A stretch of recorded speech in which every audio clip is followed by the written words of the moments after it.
3 phrases. Alors, vous allez vous demander pourquoi donc cet adjectif n'a pas changé d'orthographe?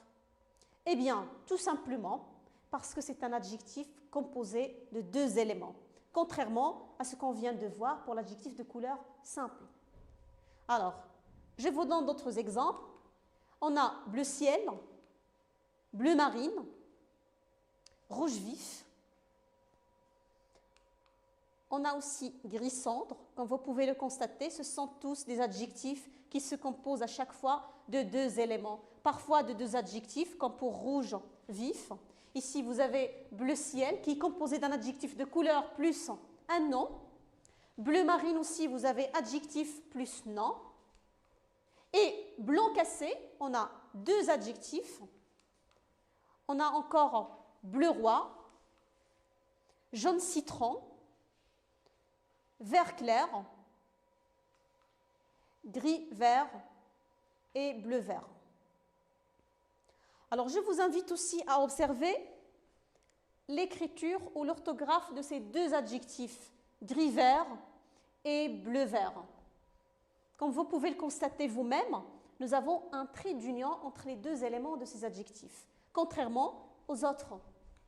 La raison, c'est que cet adjectif-là est composé de 2 adjectifs de couleur bleu et vert. Même chose pour l'autre, gris et vert. Alors, ce qu'on peut déduire, c'est qu'un adjectif de couleur composé de 2 éléments peut avoir un trait d'union dans un seul cas, c'est si les 2 éléments sont des adjectifs de couleur. Et puis, en utilisant ces adjectifs avec n'importe quel nom appartenant à un genre ou un nombre différent, ça ne change jamais. C'est une règle générale pour tous les adjectifs de couleur composés. Voilà un autre corpus de phrases. Un pelage orange. Un pelage orange. Des poils orange. Même adjectif de couleur. Un pelage orange, des poils orange. Un museau marron, une truffe marron. Donc le pelage ici est masculin singulier, des poils c'est masculin pluriel.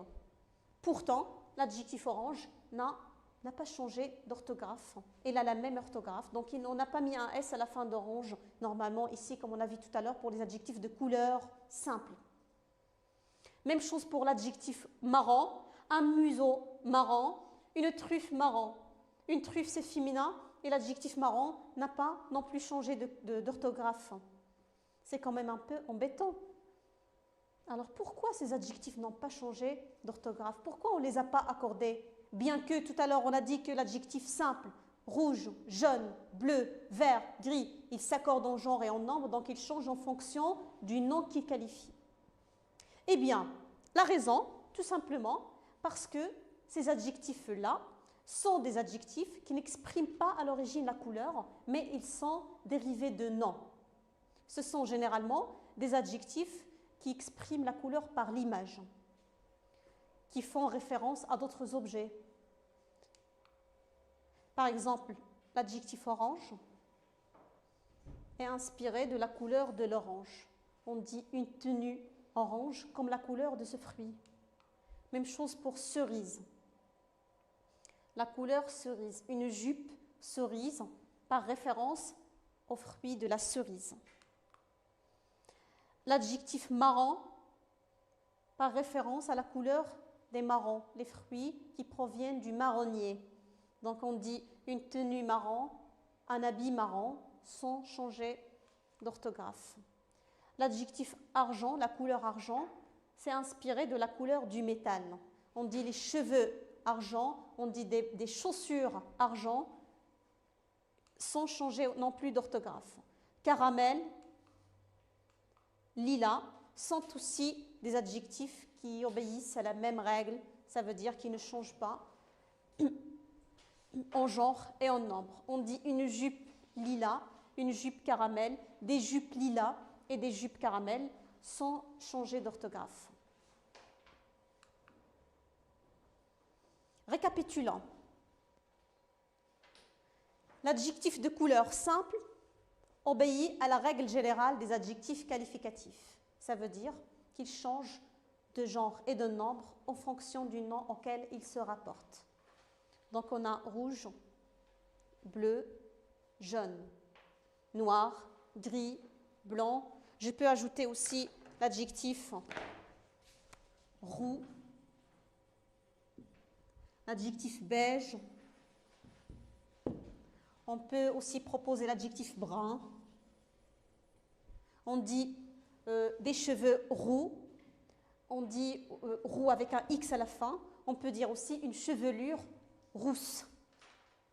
L'adjectif beige qui peut porter S à la fin lorsqu'il se rapporte à un nom au pluriel.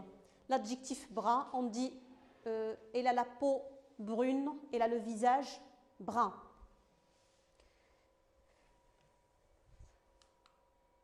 Deuxième catégorie, les adjectifs de couleur composée ne s'accordent pas. Bleu ciel, bleu marine, rouge vif, blanc cassé, bleu roi, jaune citron, vert clair, bleu vert et d'autres. Essayons d'utiliser ces adjectifs avec des groupes nominaux de genre et de nombre différents. Une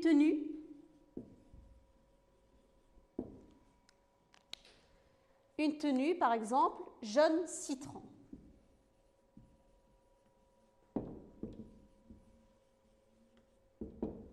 Même adjectif avec habit.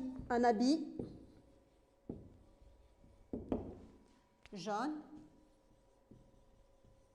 citron. Aucun changement. Des vêtements, aussi jaune citron.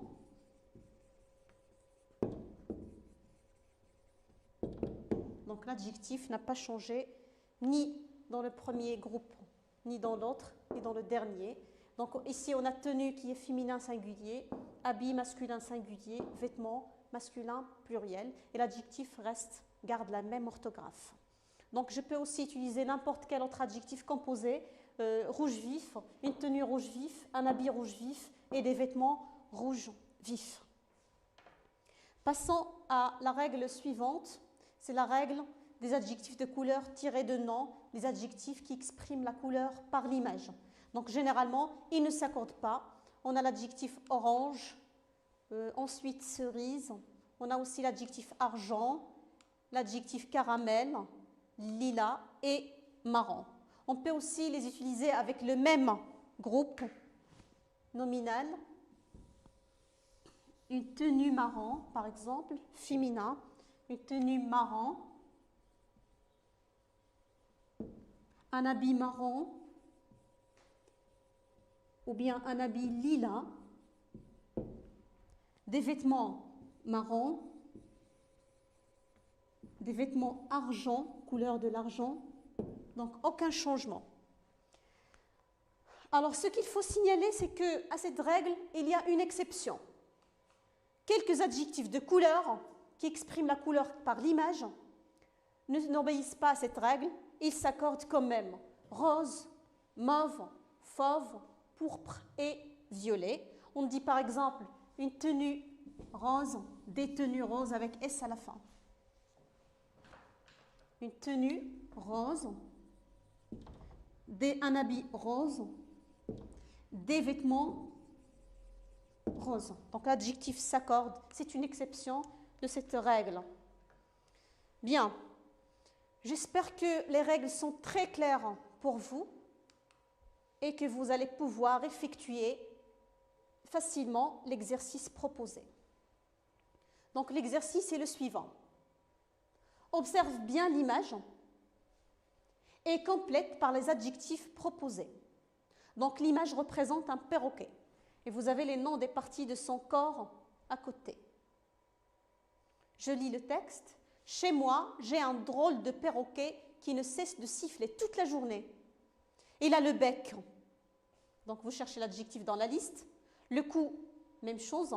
De même pour les ailes, ses ailes sont, et son ventre couvert de plumes, de quelle couleur? Il a une longue queue, de quelle couleur également? Alors prenez un moment de réflexion et essayez de compléter cette description.